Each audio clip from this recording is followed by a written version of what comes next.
Friends, thank you for being here today. Let me ask you something. What if I told you that in the midst of what we are assured is a stable economy, with governments pointing to a 6.8% unemployment rate as evidence of resilience, an entire generation is being systematically locked out of the workforce at rates that defy every economic principle we've been taught? What if I told you that 13.3% of Canada's young people are officially unemployed? And this number is not just a statistic, but the visible crack in a foundation that is about to give way. Let me be precise. We are not talking about seasonal turbulence. We are not talking about a temporary adjustment as the labor market recalibrates. We are talking about a structural fault line that has opened beneath the feet of an entire cohort. And what makes this moment so critical is that the system is doing exactly what it was designed to do. This is not a failure. This is a feature. The numbers are staggering, and I want you to sit with them for a moment. While the headline unemployment rate, the one that governments use to assure the public that all is well, sits at 6.8%, the youth unemployment rate for Canadians aged 15 to 24 has exploded to 13.3%. This is not a rounding error. This is nearly double the national average. And here's the part nobody expects. The sectors that are supposed to represent Canada's future, the professional, scientific, and technical services, are shedding jobs at the fastest rate since the pandemic. The knowledge economy, the very scaffolding of middle-class aspiration, is liquidating its future. Friends, this is vanishing in real time. Let me show you what actually happened.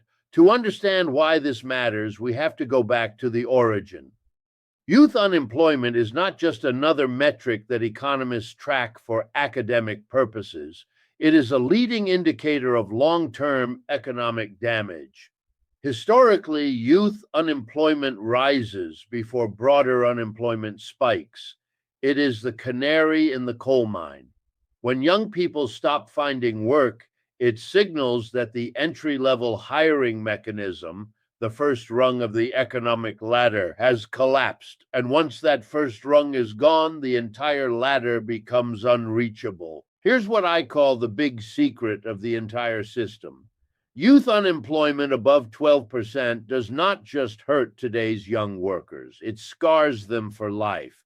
Research shows that early career joblessness permanently lowers income trajectories. Missing that first job doesn't just delay your career, it redefines it. Skills depreciation begins within 6 to 12 months of unemployment.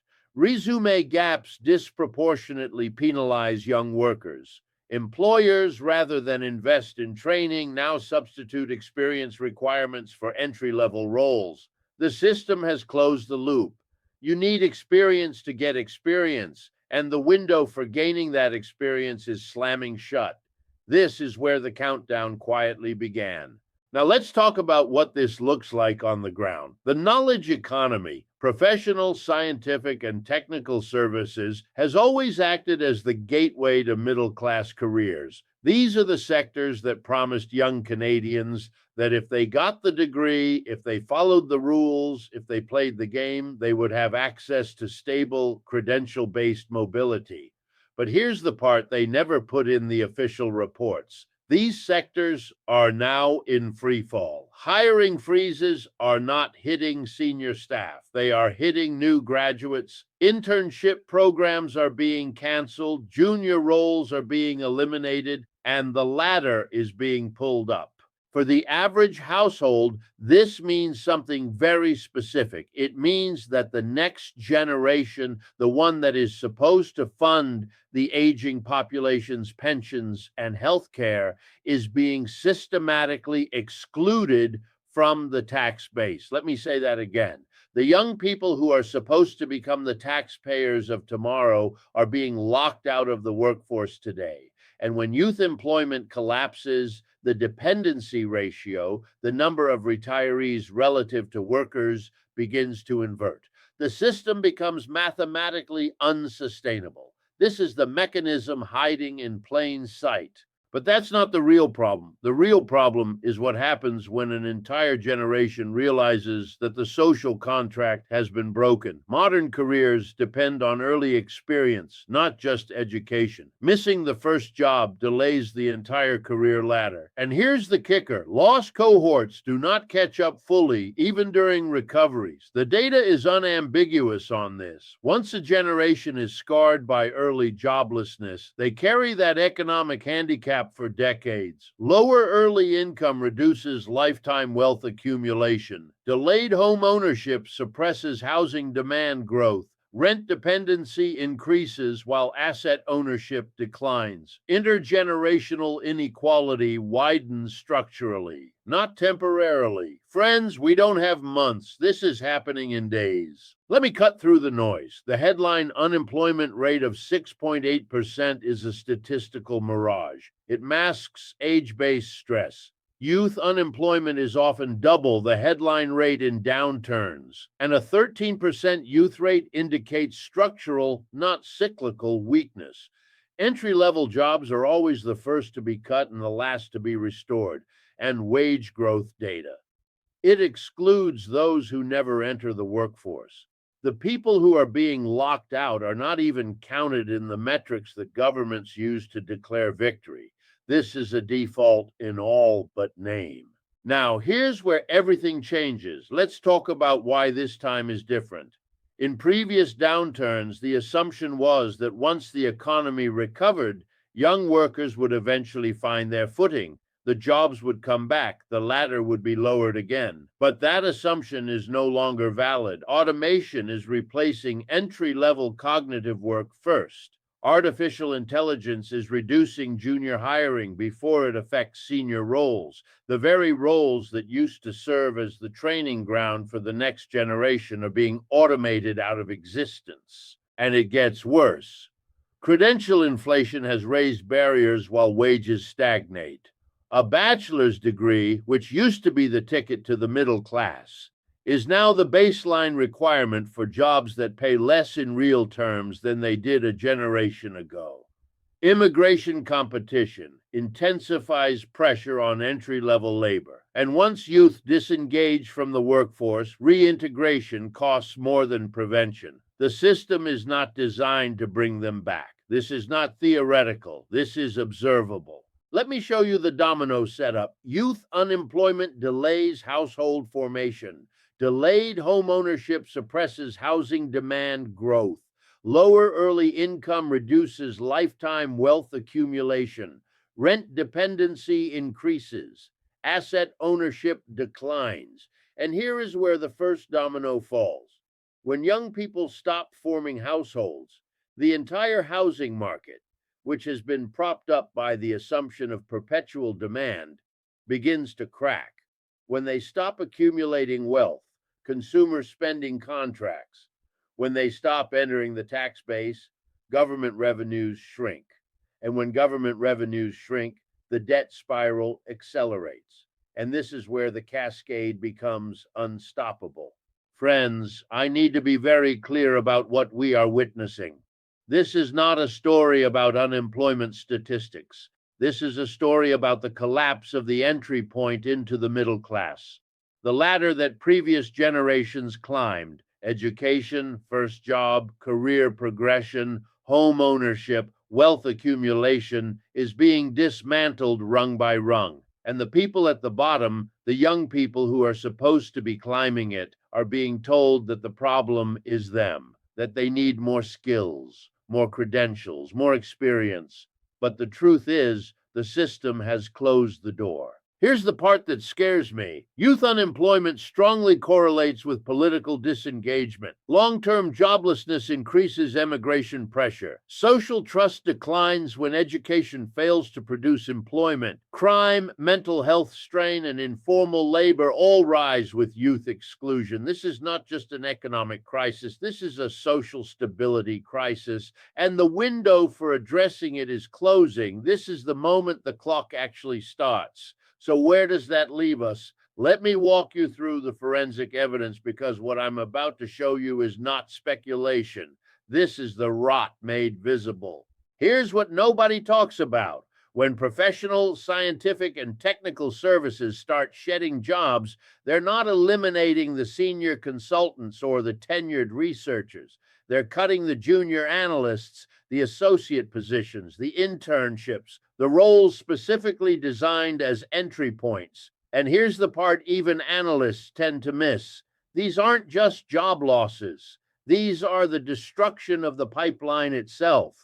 When you cancel an internship program, you're not just affecting this year's graduates, you're affecting the next 5 years of potential hires because those internships were supposed to become full-time positions. The conveyor belt has stopped. Let me be precise about the math.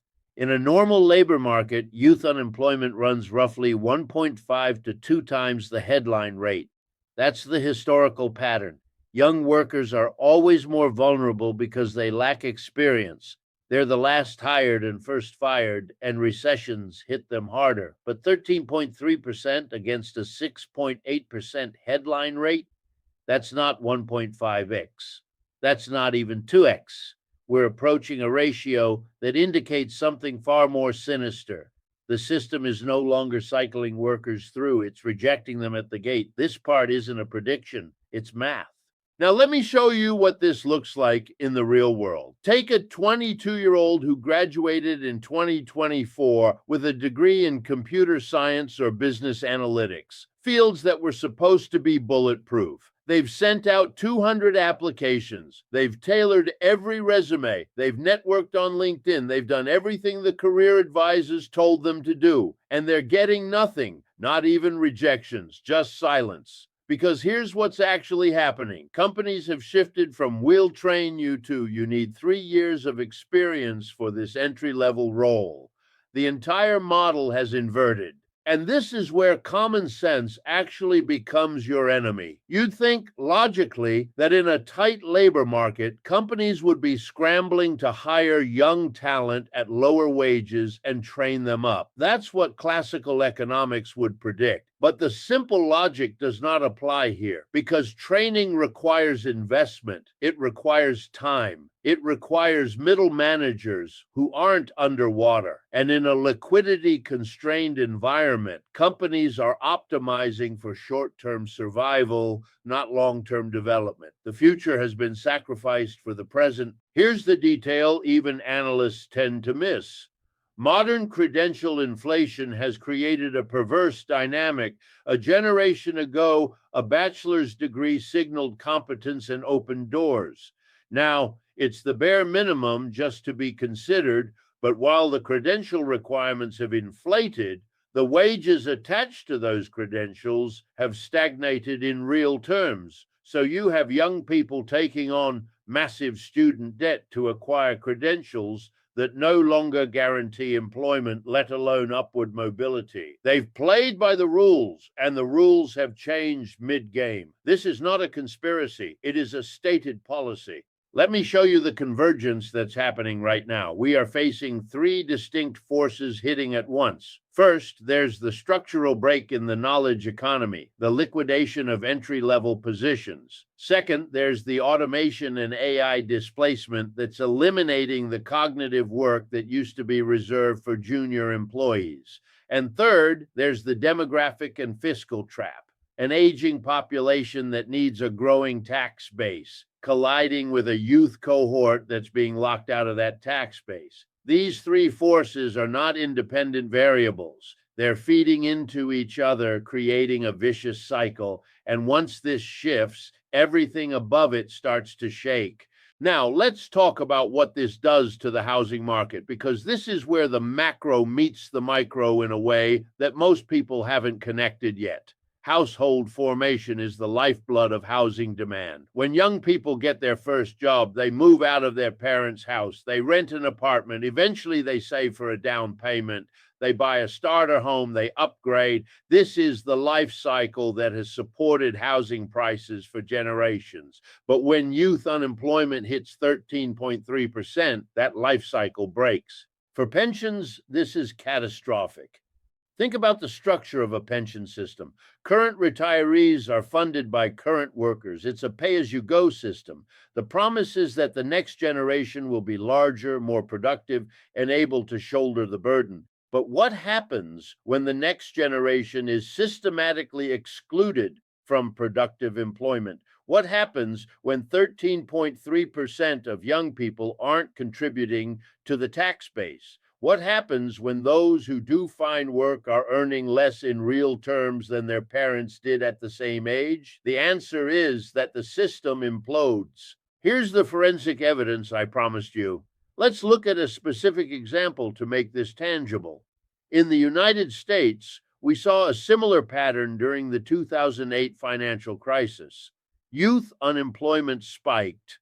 Millennials graduated into the worst job market in decades. And what happened? That cohort never fully recovered. Even a decade later, they were earning less, owning fewer homes, and accumulating less wealth than previous generations at the same age. They were scarred. The data is unambiguous. Early career unemployment creates permanent damage.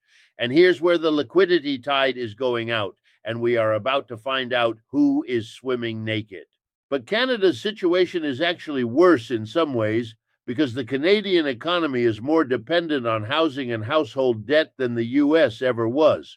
Canadian household debt to income ratios are among the highest in the developed world. The entire economic model has been built on the assumption that housing prices will keep rising, that young people will keep taking on mortgage debt, and that this debt will fuel consumer spending. But when youth unemployment is at 13.3%, that model breaks. The buyers aren't there. The debt capacity isn't there. The future has been borrowed from, and now it's time to pay it back.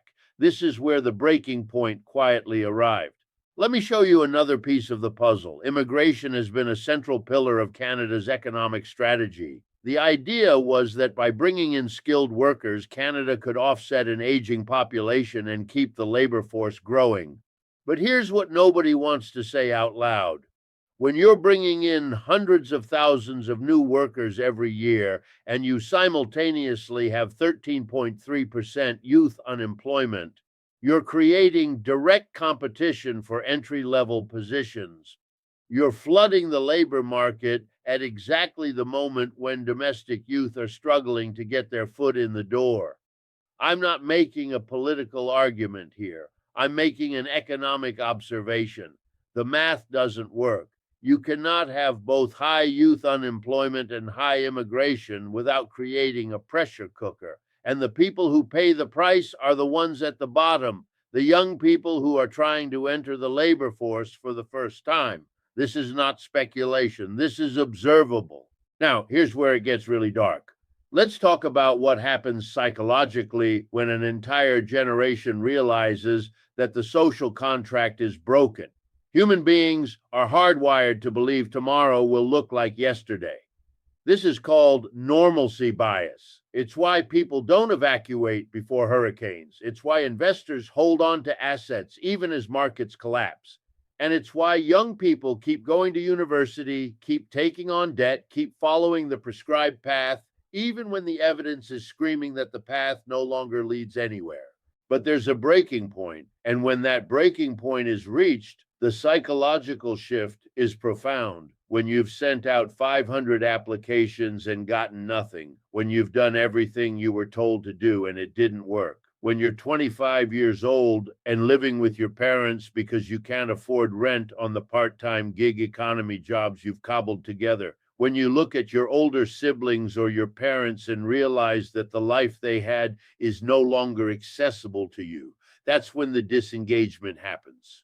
And here's what I call the money illusion playing out in reverse. Usually, we talk about the money illusion as people feeling richer because their nominal wealth increases, even as inflation erodes their purchasing power.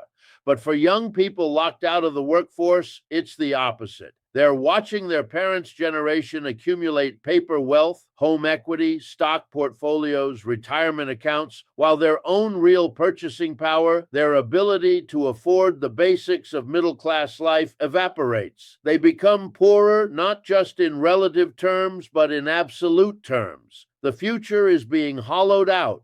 This part has already begun. Let me give you a framework for understanding what's happening. There are two types of unemployment, cyclical and structural. Cyclical unemployment is what happens during recessions. Demand drops, companies lay people off, the economy recovers, people get rehired. It's painful, but it's temporary. Structural unemployment is different.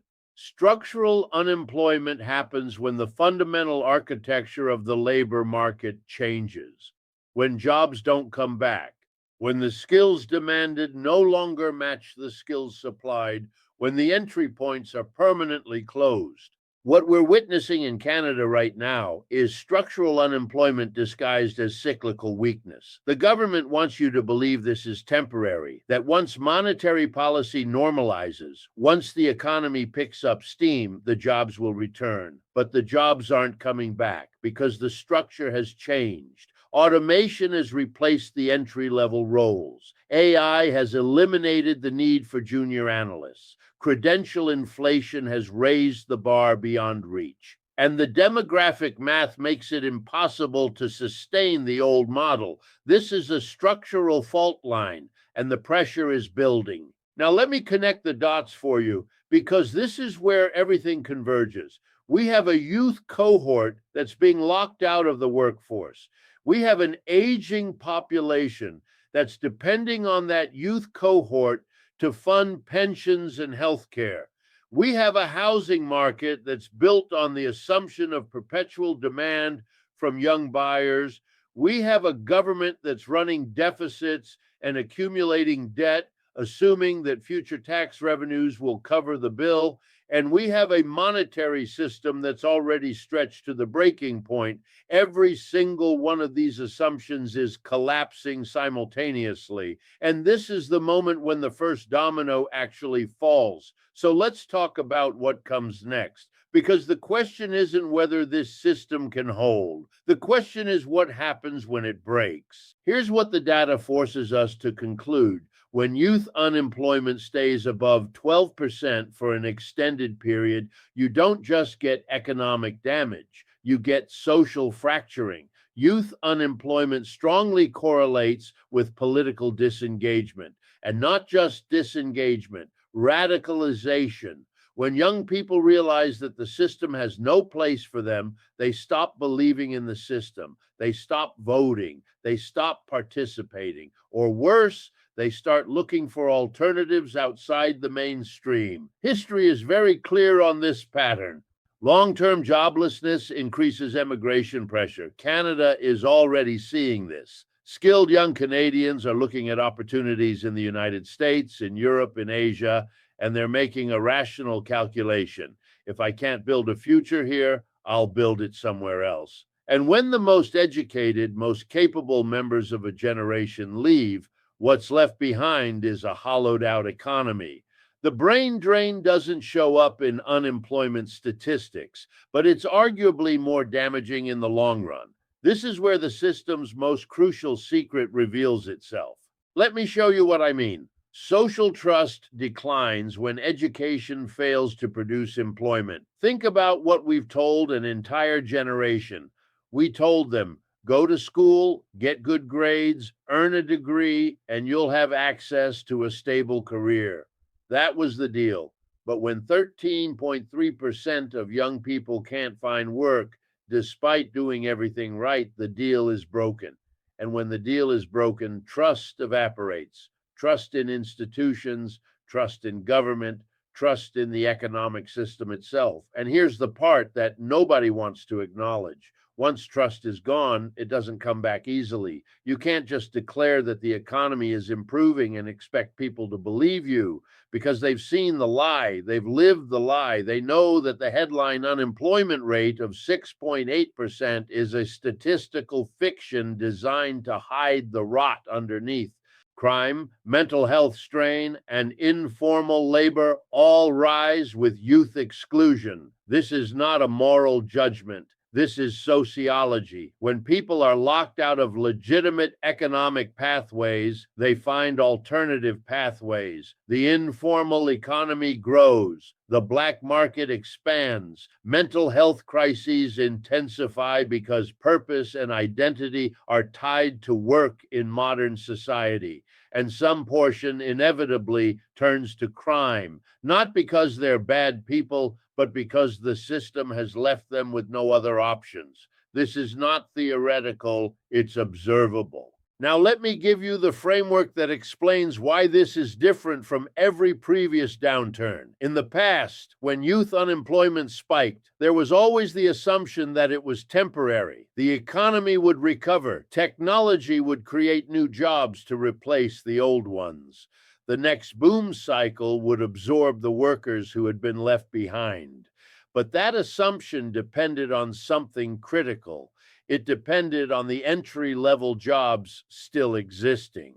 Here's where everything changes. Automation replaces entry-level cognitive work first, not the senior roles, not the strategic positions, the repetitive, rule-based work that used to be the training ground for young employees. AI is eliminating those roles faster than anyone anticipated. Data entry, basic analysis, customer service, administrative support. These were the jobs that gave young people their first paycheck, their first experience, their first foothold, and they're vanishing in real time.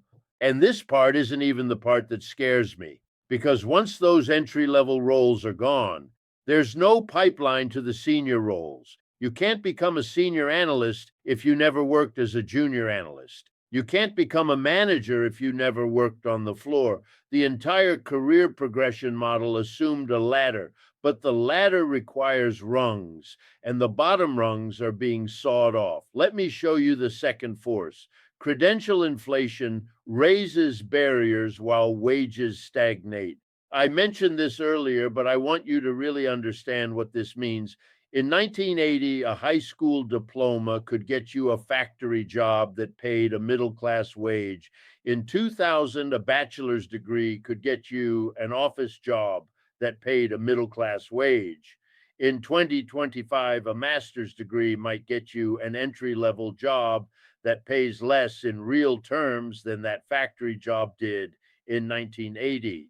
The credentials keep inflating, but the economic return keeps shrinking, and the debt keeps mounting. Student loan debt in Canada has exploded. Young people are graduating with tens of thousands of dollars in debt, and they're entering a job market where 13.3% of them can't find work at all, and many of the rest are underemployed. They're working part-time, they're working gig economy jobs with no benefits, they're working in fields unrelated to their degree because they need to pay rent. The ROI on education has collapsed, but nobody wants to say it out loud. This is where the countdown actually accelerates. Now let's talk about the third force. Immigration competition intensifies pressure on entry-level labor. And I need to be very careful here because this is an emotionally charged topic, but the economics are straightforward. When you have a fixed number of entry-level positions and you're adding hundreds of thousands of new workers to the labor pool every year, the competition for those positions intensifies. It's supply and demand. And the people who lose in that competition are the ones with the least experience, domestic youth. This is not about blaming immigrants. This is about acknowledging that policy choices have consequences. And the consequence of running high immigration while youth unemployment is at 13.3% is that you're creating a zero-sum game at the bottom of the labor market. Someone is going to lose. And right now, it's the young Canadians who are losing. But once youth disengage, reintegration costs more than prevention. This is the part that should terrify policymakers, but doesn't seem to. When young people spend years out of the workforce, they don't just lose income, they lose skills, they lose networks, they lose confidence, they lose the habits and routines that make someone employable, and getting them back into the workforce becomes exponentially harder. There's a term for this, hysteresis. It means that the effects of a shock persist even after the shock is gone. Youth unemployment creates hysteresis. The young people who are locked out today don't just bounce back when the economy improves, they carry the scars for decades. Their income trajectories are permanently lowered, their wealth accumulation is permanently stunted, their career progression is permanently delayed, and this is where the cascade becomes mathematically unstoppable. So let me bring this full circle. We started by talking about 13.3% youth unemployment. But what we've uncovered is something much deeper. This isn't just a statistic. This is the visible symptom of a system that's eating its young, a system that's optimized for short-term survival at the expense of long-term sustainability. A system that's closing the door on the next generation while pretending that everything is fine. The headline unemployment rate of 6.8% is a lie of omission. It's technically accurate, but it obscures the reality. And the reality is that an entire generation is being systematically excluded from the economic life of the nation. They're being told that they're not good enough, not experienced enough, not credentialed enough. But the truth is, the system has no place for them. Let me be very clear about what this means for the future. When 13.3% of young people can't find work, you don't just have an unemployment problem. You have a demographic time bomb, because those young people are the ones who are supposed to be forming households, buying homes, having children, paying taxes, and funding the pensions of the aging population. But they're not doing any of those things because they can't, because the system has locked them out. Here's the part the experts gloss over. The entire Canadian economic model depends on perpetual growth, growth in population, growth in housing, growth in consumption, growth in debt. But growth requires new participants. It requires young people entering the workforce, earning income, taking on debt, and spending. When those young people are locked out, the growth engine stalls. And when the growth engine stalls, the debt becomes unsustainable. This part is non-negotiable. Let me show you what actually happened when other countries faced similar youth unemployment crises. In Southern Europe, Greece, Spain, Italy, youth unemployment hit 40% to 50% during the European debt crisis. And what happened? An entire generation was lost. They called them Generation Lost. Young people left. Birth rates collapsed. Economic dynamism evaporated. And more than a decade later, those countries still haven't recovered. The young people who left aren't coming back. The economic potential that was destroyed isn't being rebuilt. Canada is not at 40%, not yet. But 13.3% is the warning sign. It's the moment when the trajectory becomes clear. And if nothing changes, if the structural problems aren't addressed, Canada is heading down the same path. And here is where everything converges into a singular inevitability. So what do you do? Because that's the question you're asking right now. What do I do with this information? How do I protect myself? How do I protect my family? Here's the binary choice you're facing. Do you own assets or do you own claims on assets? Do you own things that have intrinsic value, land, commodities, tangible resources, or do you own paper promises that depend on the system functioning? Because what we've just outlined is a system that's not functioning, a system where the math doesn't work, where the demographics don't work, where the social contract doesn't work. This is not about making a bet on the market. This is about stepping out of the line of fire. Let me be precise. When youth unemployment is at 13.3%, when the entry-level job market is collapsing, when the housing market depends on buyers who can't afford to buy, when the pension system depends on workers who aren't working, when the government is running deficits that depend on future tax revenues that won't materialize, you don't want to be holding paper. You want to be holding real assets, gold, silver, land, things that don't depend on the continuation of this particular financial architecture, things that have value regardless of whether the Canadian dollar holds its purchasing power, regardless of whether the government can service its debt, regardless of whether the pension system can make good on its promises. This is not a prediction. This is math. Because here's what we know for certain: lost cohorts do not catch up fully, even during recoveries. The young people who are being locked out today will carry that damage for the rest of their lives. Their earning potential is permanently impaired. Their wealth accumulation is permanently stunted. Their ability to fund the system is permanently reduced. And that means the system's ability to sustain itself is permanently reduced. You're not waiting for a recovery. You're watching a structural decline play out in real time. So here's my final question for you, and I want you to sit with this. When you look at your own situation, when you think about your savings, your investments, your retirement plans, are you counting on the system to keep working? Are you counting on governments to honor their promises? Are you counting on the next generation to be able to carry the burden that's being placed on them? Because the data is telling you that they can't, that they won't, not because they don't want to, but because they're being locked out. Because 13.3% youth unemployment isn't a temporary blip. It's the opening act of a much larger transformation. A transformation where the assumptions that governed the last 50 years of economic policy no longer hold. And this is the crack that becomes an earthquake. Friends, I want to leave you with this. History favors the prepared, and the window for preparation is closing. We are not talking about theoretical risks. We are talking about observable trends that are accelerating.